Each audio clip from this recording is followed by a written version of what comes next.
Today on the Daniel Baldwin Show, we have viewer mail from Tucson, Arizona, talking about Harvard University. And we talk about loyalty. What does that word mean? Today on the Daniel Baldwin Show.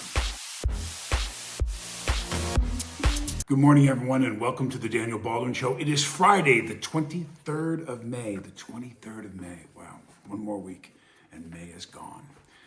Today we have viewer mail, and it is from Thomas Love of Tucson, Arizona. Hi, Daniel. What's your take on this whole Harvard University controversy? Love your show. Thanks, Tom. Well, thank you for watching, Tom. And let me remind you how important it is that you like and subscribe if you can, please. We kind of live off of that. We're able to do the show based on your subscription and your liking the episodes and sharing them with other people. Get the word out there that you're digging what's going on. Please tell them about the purple sand. I love the purple sand. I know I talk about the purple sand in the beginning of the show a lot, but I do love it so.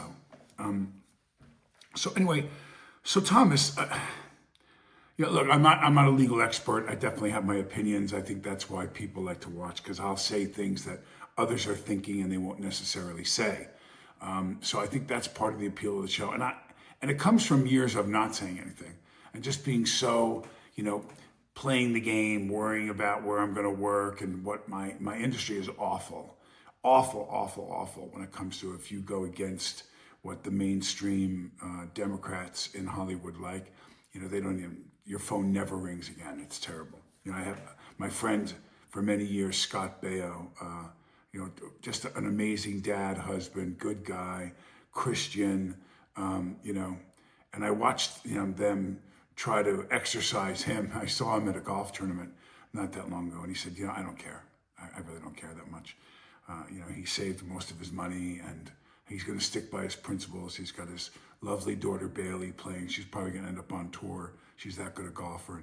He's enjoying himself with his wife, watching her play, and every once in a while he pokes his head in. He's working more than he has been. But I just remember hearing him tell me that, that they kind of blackballed him.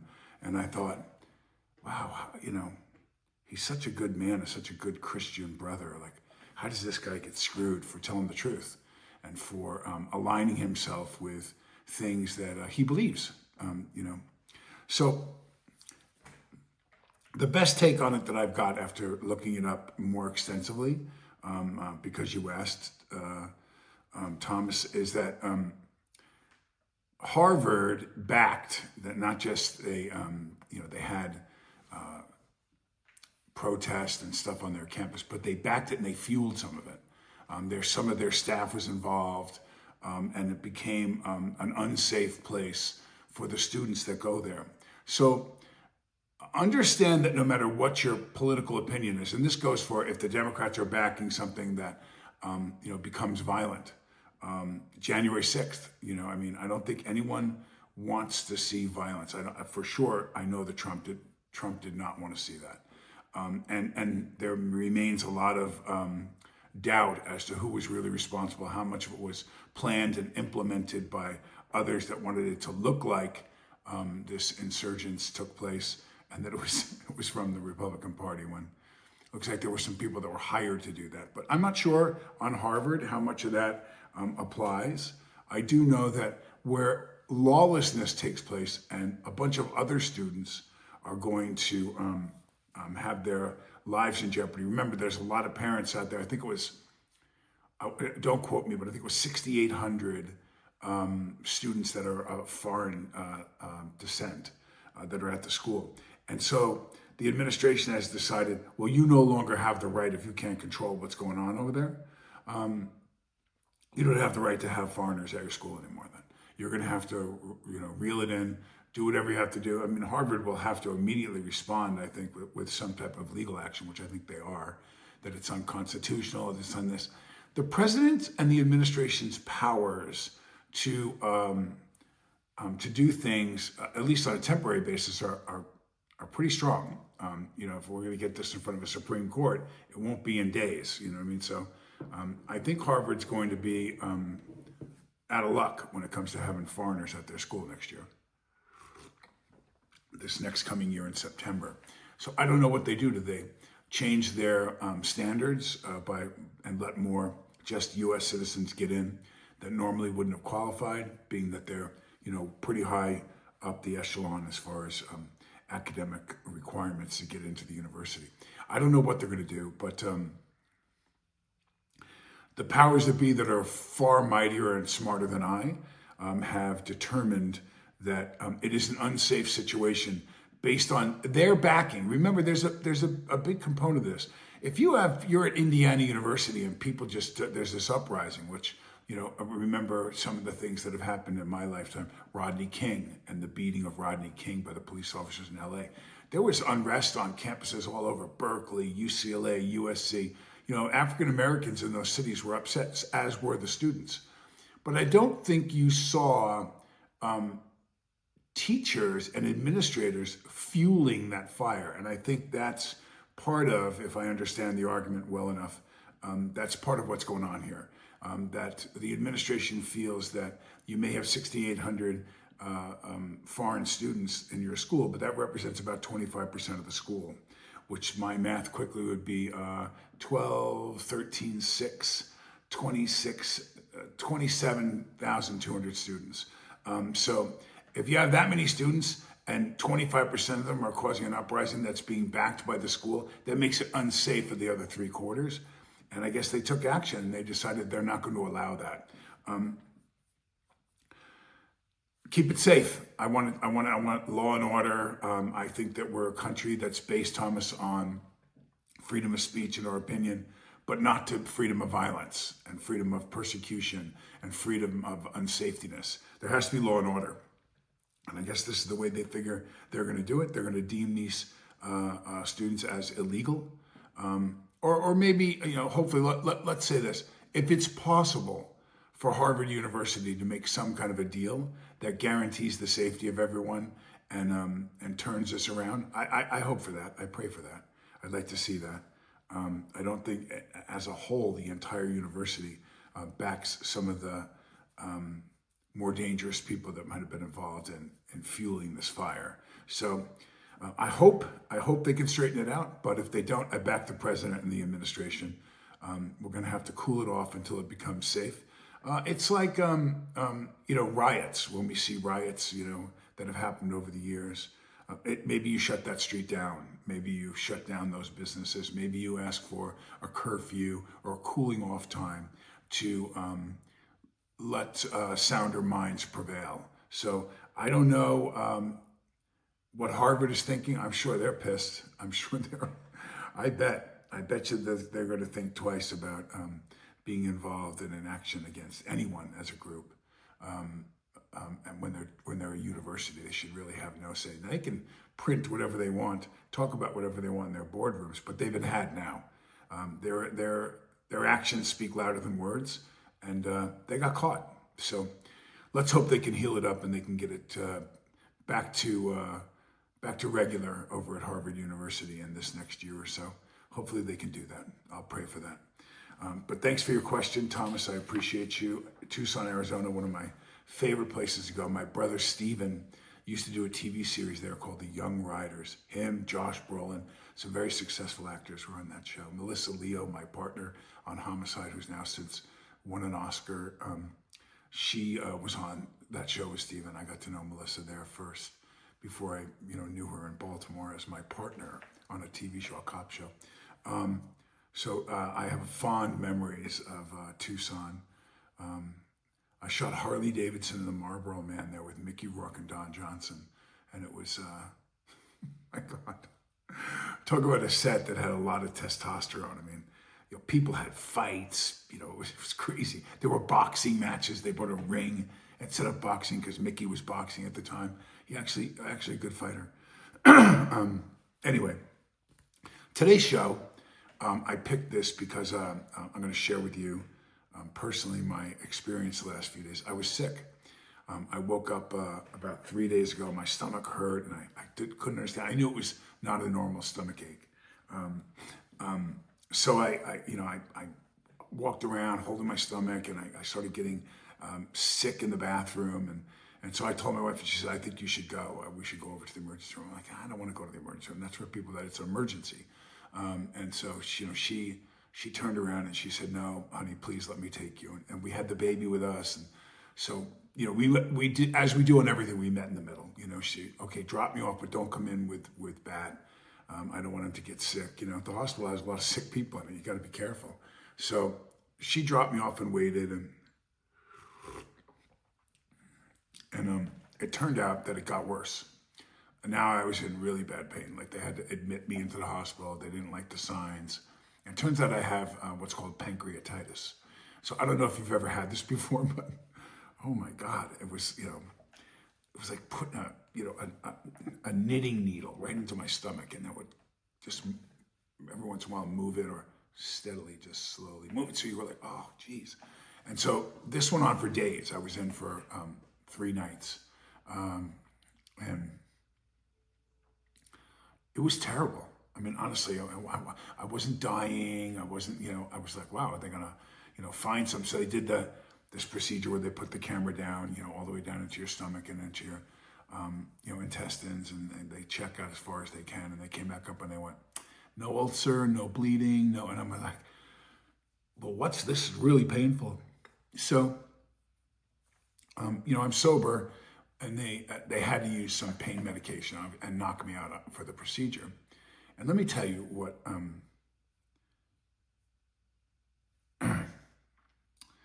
my wife is so loyal to me. I've never experienced that kind of loyalty. That, just, it doesn't matter. I'm just going to be there. She, I have 2 teenage daughters that she's their stepmom, and she just rallied them, took care of them, took care with the girls, the dogs, the cat, the house, my son, Bat, our son together. She just did it all, and still took the baby and brought the baby over to my mother-in-law. Thank you to my mother-in-law, Deb. And dropped the baby off and came in that skinny little hospital bed, knowing that people were going to come in, nurses and stuff. And she's a lawyer. So put all that aside, laid next to me, slept in my bed in my arms every night. Ran back and forth to get Bat, to be with Bat and be a mom, and then go into her office here and do her work. And you can't buy that. You can't normally find that. It's not as prevalent as it was, I think, just blind faith and loyalty. But I have that at home. And when I walked in the house, the entire house, head to toe, had been vacuumed, had been mopped. The kitchen was spotless. Our bedroom, you gain stuff, you throw stuff around. And when Bat gets going, he opens drawers, and he's, a whirling dervish. He doesn't stop with his investigative misplacing of things. I don't know where my hair gel was this morning. I had to go into my travel bag. I don't know. I know he's stashed it somewhere. He has stuff he thinks is his. And she just went through it all. Everything was perfect. On top of all that other stuff she had to do. And then come lay with me while I got beep, beep, boop, boop, doo, doo, doo, doo, my arm, and like just nonstop noise. And I remember I get out of the hospital last night, and I come home, and I was being like, I don't want to do a bunch. She was like, hey, I'm tired too. And I had to think, and I hadn't even seen the house yet. And I had to think to myself, wow, she did all that stuff while I laid in the bed. I didn't really do much. So first of all, I love you, honey, and thank you so much for your undying loyalty and faith in us and in God, and being the cornerstone of our marriage. I really mean that, so thank you. But it evoked in me, I talk a lot about politics. I talk a lot about our country. I try to talk about things, but I want to try to sew up the ends here. So loyalty at its core signifies a strong and unwavering commitment and dedication to a person, idea, or cause. It involves faithfulness, trust, and support, even in the face of adversity. And that's so true. My wife, younger than I, And like I said, I've had some other significant relationships where I have children and so on. But I never felt like any of my partners, in varying degrees, some more than others, but really just unequivocally had my back. It doesn't matter what, it does not matter what happens. Someone could come to the door, a story could be released. That doesn't mean she's not going to ask me, hey, why is that person writing that story, or what does this mean, or whatever. But you would never know that. She would unequivocally have my back, for sure. I've never had that before. I don't know that I fully, with my friends, with my family, I thought that was so. I thought that no matter what happens, let's make sure we band together and repel whatever happens. During the late 80s, 90s, there was stuff for all of us that we caused or happened or were involved in. And, we were all highly likely to say, yeah, no, he didn't do that. Or at least our initial response publicly, until we rallied together and go, what the hell did you do? So we had our backs. We had our backs more. It's not as prevalent now. I think we've gotten away from that a little bit, the image of the Baldwin brothers and all this other stuff. It's sad in a way. It's very sad.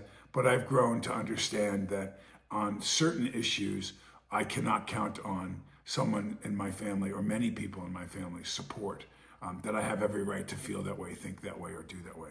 But I did live a life for a long time of having devout loyalty I felt from my family.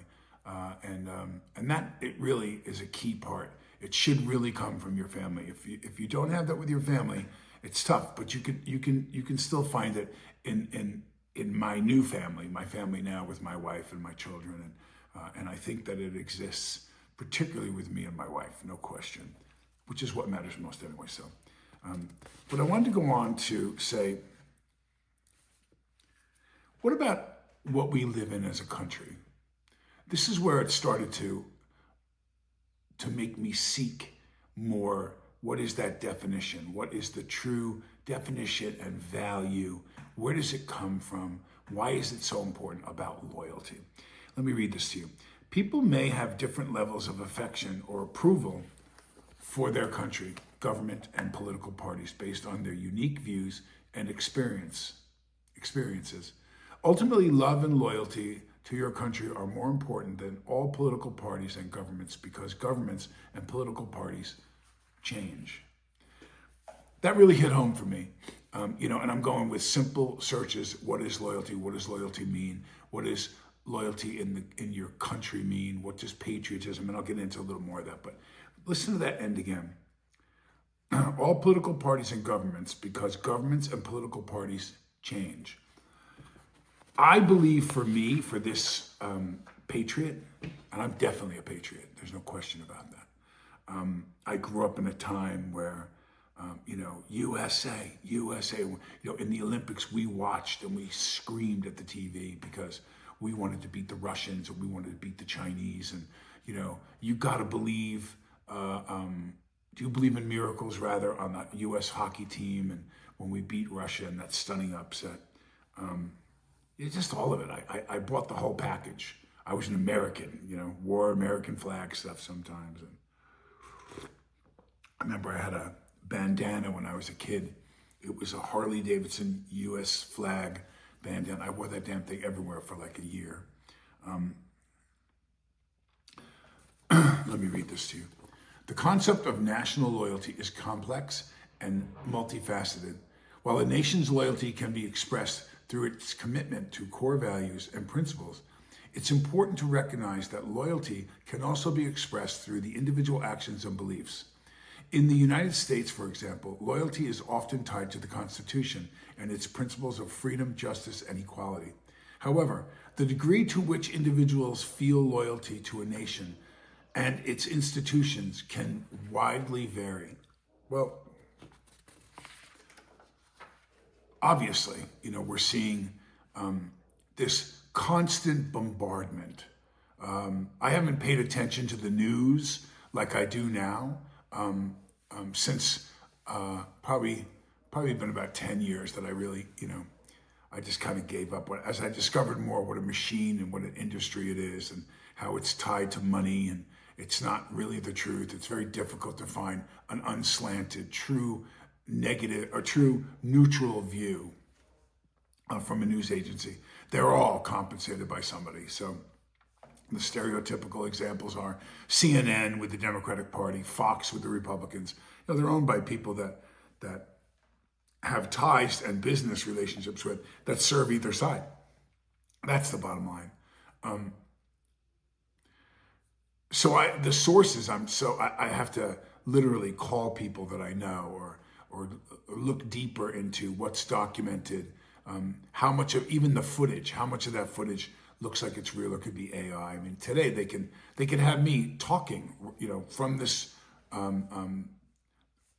podcast and make it look like my lips are moving and say anything they want. They can plant you in a room somewhere where you've never been. They can do all kinds of things now. It's terrible. They can listen to everything that you're doing and they can feed it to the news agency to set you up for a failure. You've seen the old stereotypical, the cop plants a bag in the back of the car and goes, "Hey, what's this? The dog's alerting," and you're going to jail. So that's just how it is. Well, it has no fingerprints. Well, you must have used gloves when you put it in the car. Blah, blah, blah, blah, blah. So they're capable of anything. I think they'll stop at nothing.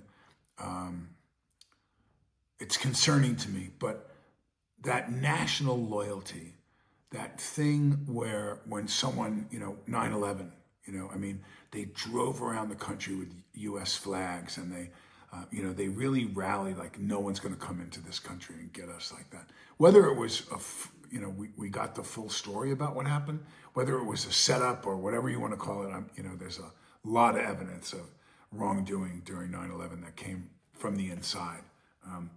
But even that, the rally of people that cried, "This is ridiculous," it's just that national pride, Back in the day, they would let us say the Pledge of Allegiance. And we stood proudly and held our hand over our heart and said, "I pledge allegiance to the flag of the United States of America." The whole bit, we were honored to be Americans. We were fed that information and that meal because it was important to feel the pride. We were going through the Cold War. This is when I was a kid, the 60s and 70s. We were going through the Cold War, and we were going through things that it worked to the benefit of the government to get us all, worked up and back them their play of what they were going to do, when most of it was probably just a chess game over money, and still is. But I like the taste of that meal a lot more than the one now, because now the strategy is to get us to work against each other, to be disloyal to each other, to constantly say things negative about the other side. I see so little of when people go, "You know what, you're right, that's good." Look at the president's speech that he did in the rotunda, and they brought out a boy. This will stay with me my whole life. They brought out a boy who survived cancer or some death-defying thing that he did, and they made him a military officer or an officer of something, a police officer, I think it might have been. I'm sorry, I'm not quoting it exactly. I just remember seeing this boy and being so moved and how the look on his face, the pride. And they stood up on one side, the Republican side, and they cheered this boy winning this award. And the Democrats didn't cheer. They were so oppositional. They were so going to make sure they weren't going to cheer for anything. I want everyone in America to live longer. What? That's not how it always was. That's not how it was. It's become that. And I'm saying this to you to let you know that it has changed. It has changed. And I don't embrace the change. And over the last decade, I started saying to myself, man, there has to be a better way. I'm backing a side that is so negative. It's so disloyal to the country and to the people of the country with the things they tell us that are absolutely not true. The wake of death involved in the government. If I sat here and just read it off to you, who was the president at the time, what they're responsible for, witnesses disappearing, people, suicides with no suicidal history and no reason to commit suicide, or found shot in the back of the head, at a Starbucks, like just crazy. Ooh, she reached all the way around the back of her head, this crazy crap. Let me read this to you. Patriotism is love for one's country and a dedication to its well-being, while nationalism is a strong devotion to one's nation, often placing it above all others. There's a distinct difference there. I'm a patriot. I love my country. I do. I love the United States. I love what it was founded on. They're one of the big boys on the block, Russia, China, us, maybe a little bit India, and a few other places, but we're definitely one of the key players around the world. And I'm proud of that. I'm proud of opening our doors and opening our borders, if it's done properly, to give an opportunity in this great nation where, they come here for a reason. How many people are defecting or are leaving and going to Russia? How many Americans?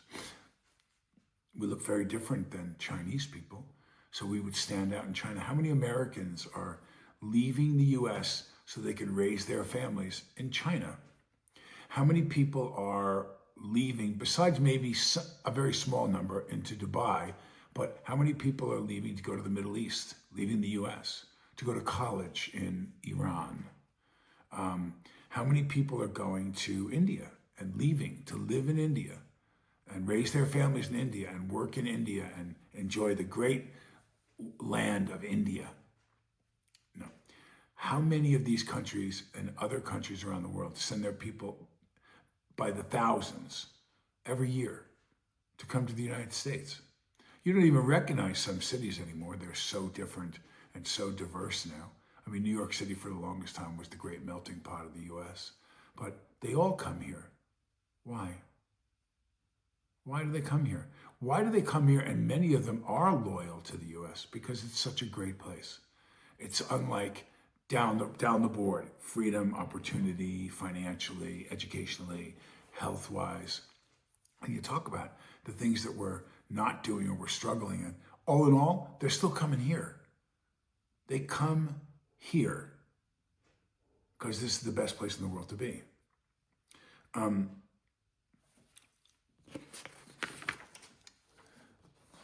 What really matters in my life? What matters in these arguments about, hey, what do you think about Harvard? Or, hey, what do you think about the disloyalty that's going on and what we should do about it as Democrats or Republicans or independents or whatever?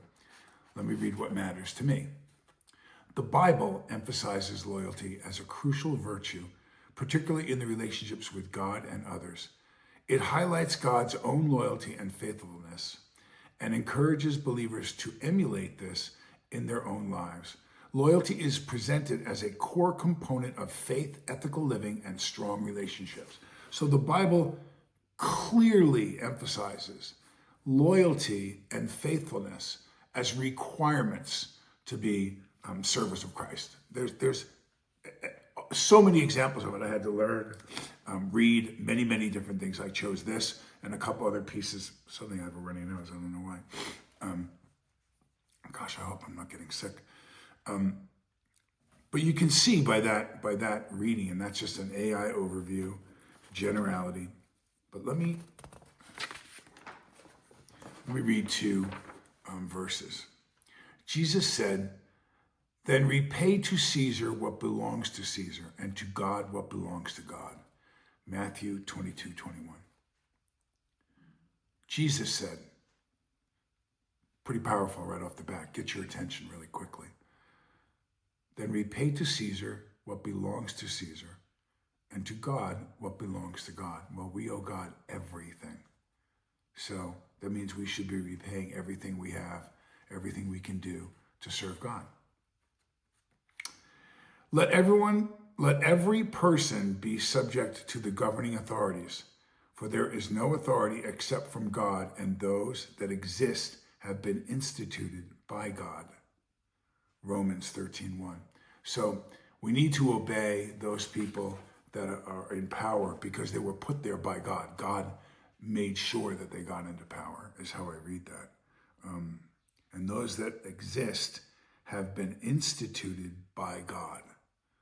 So, now we can go deep into what you believe. Is it possible for the Lord to intervene and change, say, an election, or change, intervene and stop or advance someone from attaining a certain position, if they will?